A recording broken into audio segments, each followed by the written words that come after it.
Hi, welcome everybody to Acids and Bases Equilibria. So in this chapter, we are going to expand upon the equilibria that we learned in the equilibria constants from our previous chapter. And what we're going to do then, though, is we're going to focus that in on acids and bases themselves, acid-base reactions.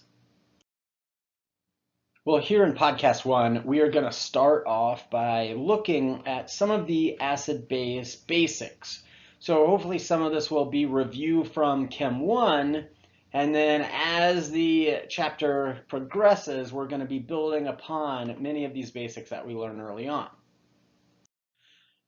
Well, hopefully if you've made it this far into your chemistry classes, you'll have done decently well on some of the stuff along the way. And I'm going to, give you some bad news that this might be the hardest chapter that you're ever going to come across in chemistry.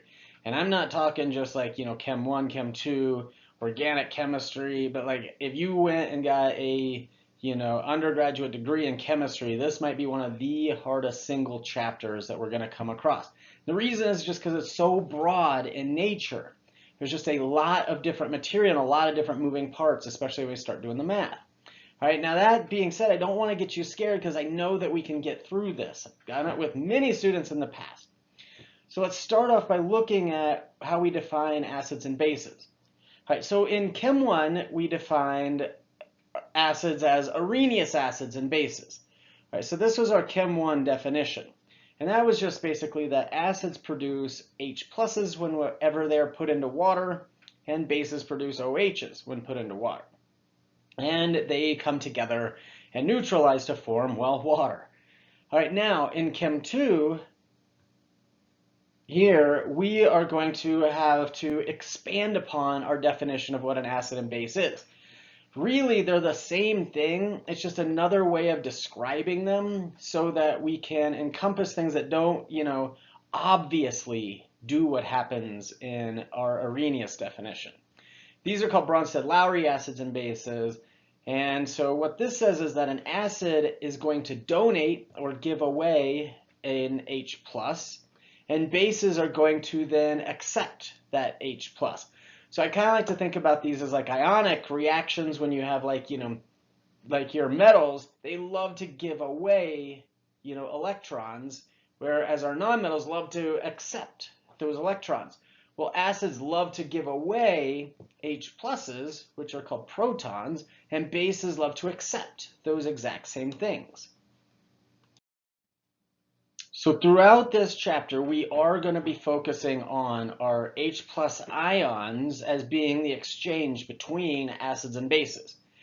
And like I said in the previous slide, H+ can be called a proton. If we think about hydrogen, right, it's the first element on our periodic table. Hydrogen sitting up there, a neutral hydrogen has one proton and one electron, right? Well, if you have H+, you have lost the electron. So an H+ is basically just a proton sitting there. So sometimes we call this proton exchange. When we have a proton removed from a species, whatever is left over is called the conjugate base of the acid. All right, and so let's just say that you had something like HCl and it ended up becoming Cl. All right, the Cl part of that would be the conjugate base of that acid, right? Because now that proton's been removed from it. So that'll help us with some of our terminology as we go forward with this chapter.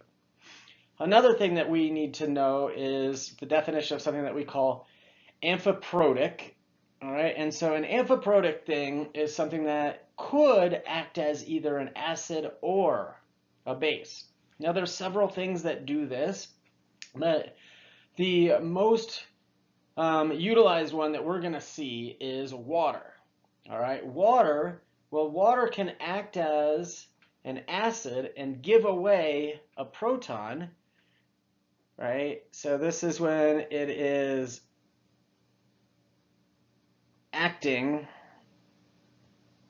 I can't even spell acting, I can't write acting, acts as an acid is when it loses a proton, and here is where it acts as a base, is because it is accepting a proton. All right, now notice when it acts as an acid, what's left behind is a base.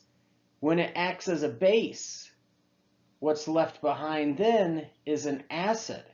So when it acts as an acid, this is now the conjugate base. When it acts as a base, this thing is called the conjugate acid.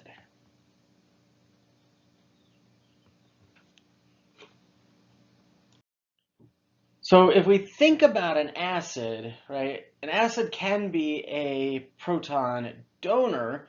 And if we think back to Chem 1, another way that we can think about our acids is that, right, it's giving that proton, right, when we dump it into water, there's going to be more H pluses in the water. Well, H plus doesn't actually sit there. It's not actually stable in water.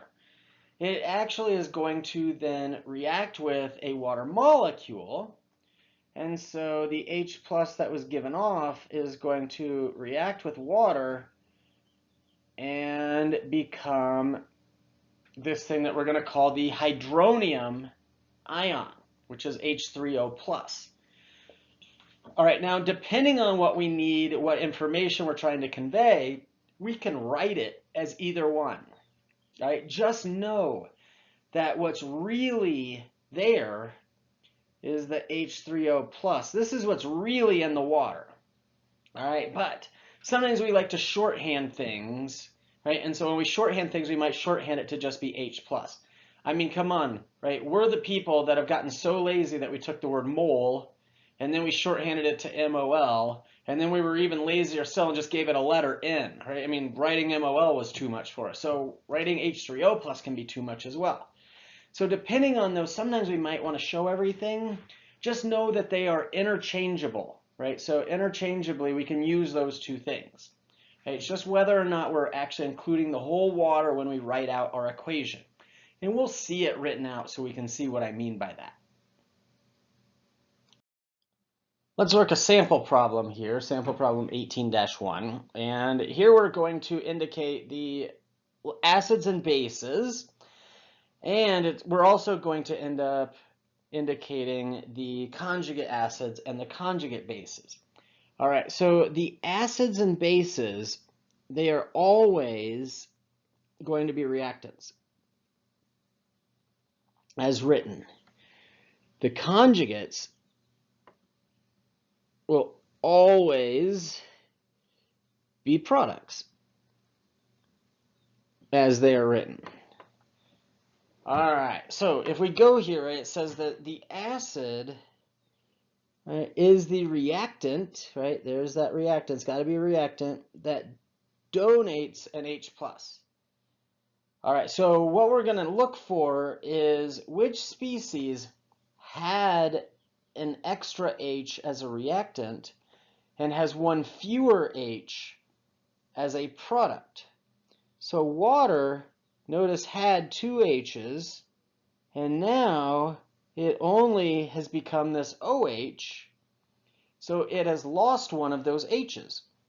So the acid is the water, and the acid became the conjugate, and we're going to call it the conjugate base now. All right, the base part is going to be the reactant that accepts a proton. So we're starting with Cn. Well, it accepted an H and become HCN. So the base is the thing that accepted it. That was the Cn is going to end up accepting an H plus. And then what's new and what's made from that as a product is the HCN. We're going to call that the conjugate acid of that base. Now let's talk about something that we're going to call the ion product of water. All right, water has the ability to do something that is called auto-ionization, meaning that it is going to react with itself.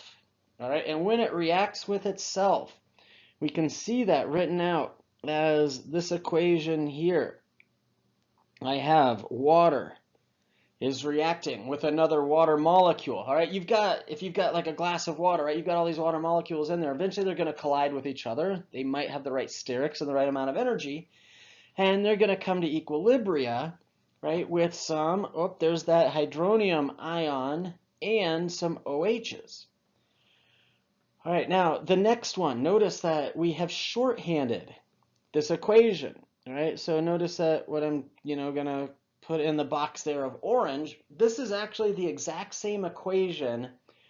All I've done was shorthanded it. Right, and so what I really did is I just kind of took a water away from each side.